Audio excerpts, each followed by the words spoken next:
Well, thank you for inviting me, and thank you for inviting me as well to be a fellow in ASCC. It was a unique experience and a great experience. Okay, so today I decided to talk about the gendered violence of the hyper-extractive age. My research started with reading about women experience and resistances to the oil exploitation. I'm there, Daniel, don't panic. I'm not there. No, that's... Yeah, look, it's working. In Ecuador, the Yasuni oil exploitation. We as women are disproportionately affected by the oil exploration. We don't want oil expansion. We have a proposal called Living Forest to develop alternative energy plants, a zone of life that should exclude oil activities. In the Niger Delta, in Nigeria, Piggy women are farmers, fisherwomen and hunters. With all the flaring and all the rest and pumping oil into our swamps area, it has denied us every living thing, and even the soil culture has lost. When we cry to the oil companies, they only throw us tear gas and beat us well and drive us out of the premises. Another example, the BTC oil pipeline, Baku, Tbilisi, Sean.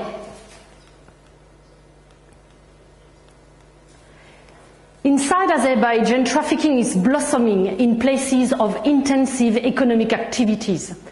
The center has cases when girls were sexually trafficked to city where the BTC is being led. This is a well-organized criminal business. This first-hand accounts of women experiences and resistances against oil extraction in the oil zone in Algeria, Ecuador and Azerbaijan are not isolated incidents, but rather common experiences with local national specificity in the oil zone.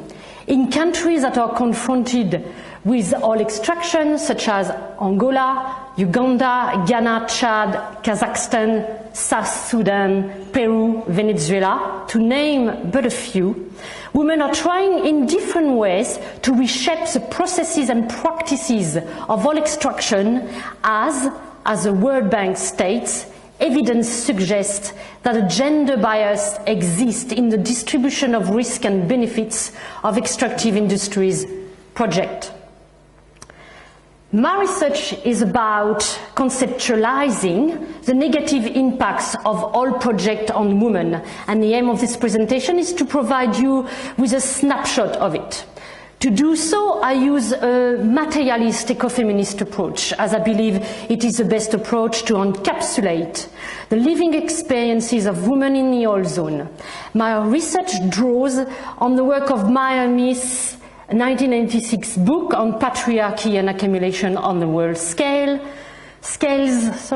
to highlight how capitalism and patriarchy are necessary conceptual lenses to analyze the gendered unequal distribution of all projects. In this understanding, patriarchy denotes historical dimension of women's exploitation, and capitalism is a contemporary manifestation of the patriarchal systems.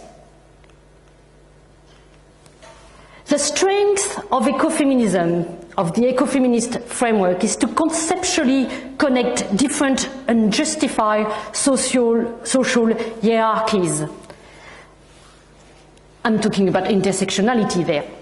This connection finds their origin in the conceptual shift that was made to facilitate the increasing exploitation of natural resources to cope with the demand of the emergent capitalism in the 16th century.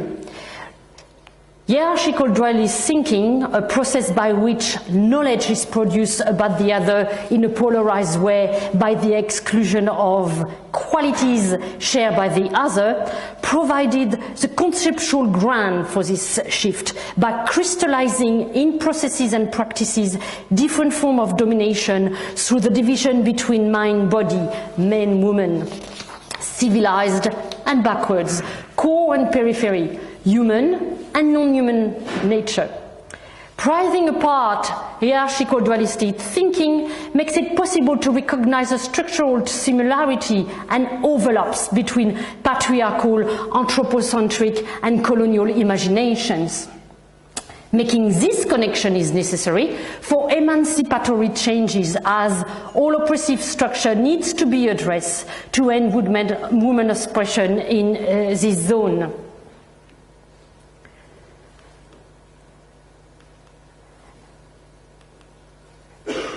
I argue that the old zones are shaped by the intersection of an array of forces, complex histories, dimension, transnational, national and local linkages, and social forces that struggle for the control of natural resources. The oil zone are contested terrains. For some forces, the unnatural environment contributes not only to their existing livelihood, but offers a powerful frame of reference for human life, permeating the realms of spirituality and culture. It also provides a form of insurance against crisis for rural people and contributes to their resilience. For some forces, the land also offers promise of great wealth with the commodification of oil. However, I argue that the oil zone are zones of sacrifice, as the intersection between these forces is characterized by a matrix of unequal power relationships, capitalist patriarchy, that run along axes of class, race, ethnicity, place, gender, and the domination of nature. This matrix maintains the uneven access to cheap oil to sustain the imperial mode of living, while jeopardizing people's prospect for a good life. It would also endanger the well-being of the ecosystem. The imperial mode of living are the mode of living of the core global north and the upper middle classes of the global south. It is based on limitless growth, limitless expansion of productive forces, limitless commodities, and limitless capital accumulation fueled by cheap oil. Oil has been the motor of the expansion of the imperial mode of living. The global north is drowning in oil by the time of this writing, and according to the International Energy Agency, the world is consuming 93 million barrels of oil per day, and predictions for the coming years are on the rise. However, the imperial mode of living, limitless oil demand, clashes with the natural limits of the zones of sacrifice and makes the imperial mode of living unsustainable. It is unsustainable as the natural world is limited and finite in its capacity to provide cheap oil and to absorb the environmental impact of producing cheap oil. Capitalist patriarchy structure of oppression, then, are maintained by the core to stabilize its modes of living and externalize its unsustainable limitless specificities to the peripheral oil zones. Although this is not the scope of this exposé to expand extensively on the imperial mode of living, I do not take the global north and the upper and middle classes of the global south as a uniform block. Rather, I understand that these regions are also shaped by social hierarchies articulating along the axes of class, gender, ethnicity, location, and sexuality. However, what is common to this region is the endless and growing demand for cheap oil. In the short term, to cope with the limits of natural resources, we have entered the land of the hyper-extractive age, where a race to what's left is led in new reserve in remote, inhospitable or hard-to-reach areas in indigenous communities, national parks, deep sea, and land under the ice cap. These hard-to-reach reserves mean that exploitation is more costly, more environmentally risky, and requires more externalization to produce cheap oil. Sorry about that.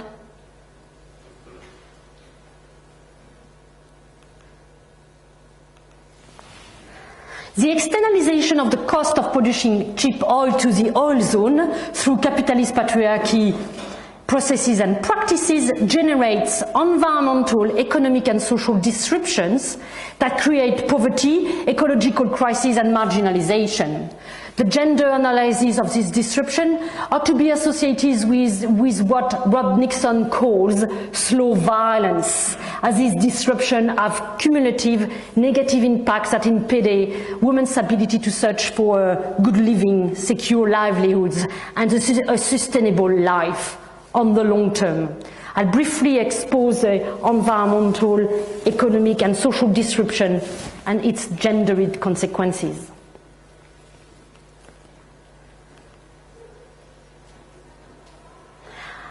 At the exploration and construction phase of the oil industry, whether in Ecuador, Venezuela or Nigeria, the local population were never consulted about oil exploitation.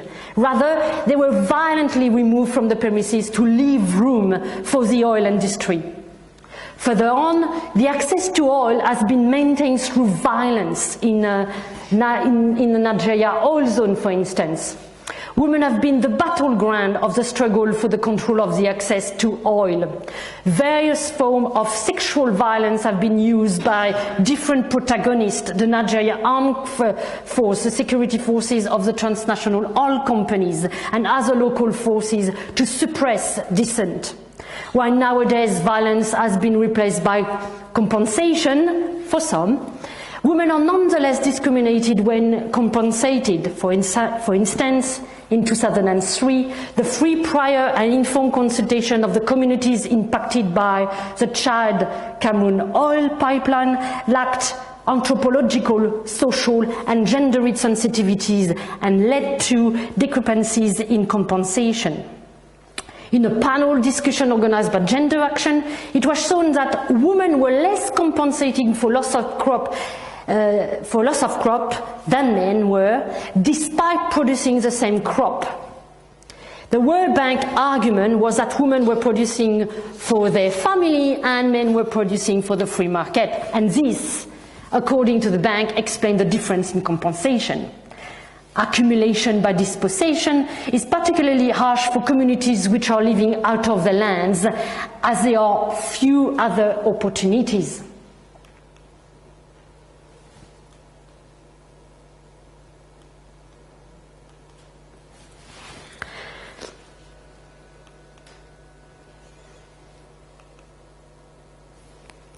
The gender discrimination, I'm going to talk about economic disruption now. The gender discrimination in oil companies is well researched. Overall, in the world, only 5% of women are on mining company boards. There are two main reasons for that. The first is like oil companies are discriminating. The second, and as Australian research in the mining industry shows, women do not enter oil companies' job market because the masculinist culture of the industry acts as a deterrent. In Azerbaijan, for example, a school was created in the 70s to particularly educate women for the job that would be created in the oil industry. Despite being qualified for the job, gender discrimination in the oil industry in Azerbaijan is still very prevalent. The difficulties to find jobs in the oil industry is reinforced by the difficulty to find jobs in the non-oil industry. Due to the potential financial gain of the oil industry, other sectors of the economy suffer. The contracting effect has a deeper impact on women, as they can't find any job in the oil industry, they can't find any job in the non-oil industry. Job discrimination is particularly harsh for people who have lost their means of living through dispossession and environmental disruption.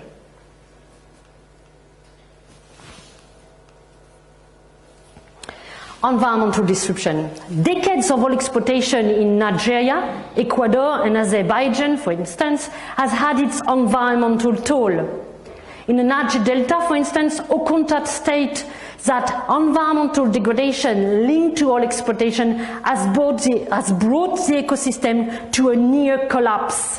The scale of environmental degradation associated with the oil exploitation epitomizes the externalization of environmental cost of the imperial mode of living addicted to cheap oil. Transnational oil companies have used their overwhelming bargaining power to reduce transaction costs and water down any environmental laws to secure profit. For instance, in the Chad-Cameroon pipeline built in 2003, it was shown that safety valves that were supposed to be installed to avoid reverse contamination were not. Transnational oil companies cut on cost not installing them, while increasing potential environmental risk for the local population. Experts say that yearly spills in the Niger Delta are each comparable to the Exxon Valdez spill in Nigeria, while glass flaring was technically banned in 1984. 70% of the 170 trillion cubic feet of gas has been burned since Nigeria began to export the oil. According to Shell, the biggest company in Nigeria, it was too costly to transform the gas for domestic use for the local communities. The contamination of the Caspian Sea from oil drilling in Baku has been a problem since the 19th century. Petrol waste is routinely dumped into the Caspian. Chevron has dumped more than 16 billion gallons of toxic wastewater into the Ecuador rainforest. The impact of gas flaring and oil spilling are overwhelming. One of them is acid rain. It destroys crops, farmland, fauna and flora. The impact on environmental degradation is particularly negative for subsistence farmers, and most of the subsistence farmers are women. The potential health risk. Research led by San Sebastian in Ecuador has shown the devastating effect on environmental degradation linked to oil exploitation on health, going from potential risk of rising cancer rates, miscarriage, birth defects, bronchitis, chest pains, you name it. In 2017, the Center for Economic Studies in Munich has shown that oil spills in Nigeria doubled the neonatal mortality rate. The cumulative combination of loss of livelihood, displacement, environmental degradation, economic disruption leads to increased social vulnerability. This vulnerability is exacerbated by the externalization of social costs, the gender unequal distribution of those costs, and the heavy corruption which siphoned out the oil wells out of the oil zone. Venezuela, Cameroon, Nigeria, Chad belong to those countries where there is the most corruption. Women are particularly vulnerable in boom towns, that is, towns that grows rapidly because of the expanding oil industry. Research around boom towns and along pipelines and oil fields highlights the way in which the oil industry activities exacerbate existing social problems such as alcoholism, gambling, trafficking and forced labours. Studies also show that the combination of the influx of high-paid workers, mostly men, the masculinist culture of the mining jobs and the remoteness of the mining communities increase the level of family, non-family violence and crime, and hence the insecurity of the community. The patriarchal settings of mining communities that service its workers increase level of violence, making such sites a hostile place for women. These forms of violence are the result of and helps to perpetuate existing structural gender inequality that manifest themselves in the subordination of women in societies.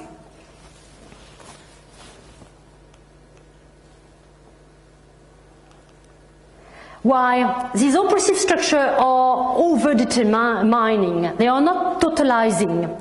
Ecofeminist ethics is a transformative theory that seeks to move towards a more embodied materialism. It is embodied in the sense that it aims to give equal weight to the organically interrelated entities, man, woman, nature.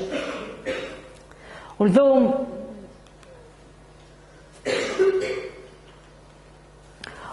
there are abundant accounts of resistance against oil exploitation, for time reasons I concentrate on one, the Yasuni ITT initiative. The Yasuni ITT initiative illustrates the move towards a more embodied materialism. Initiated in 2009, the Ecuadorian government and Rafael Correa decided to abandon the development of the oil field and the Yasuni National Park. In return, the international community was willing to economically compensate Ecuador for its loss. Less oil meant less oil revenue for Ecuador, but less oil also meant less carbon emission for the rest of the world, hence the compensation. Ecuador's decision to create the Yasuni ITT initiative was for two reasons. First, the Ecuadorian population had not been able to benefit from 3 decades of billions of dollars reaped from oil revenue. Poverty remained pervasive in the Andean country. Second, 3 decades of oil exploitation had led to devastating environmental degradation. Although the initiative did not last long, it aimed anyway at offering a different path to development, what Patricia Gualinga calls a zone of life that excludes all activity, where the Amazon would be valued for what it is and not just for economic resources, hence embodied materialism. To conclude, as we are looking for a post-carbon society, it is crucial, I believe, to learn the lesson of the gendered habits of fossil fuel extraction in order not to create new zones of sacrifice. Thank you.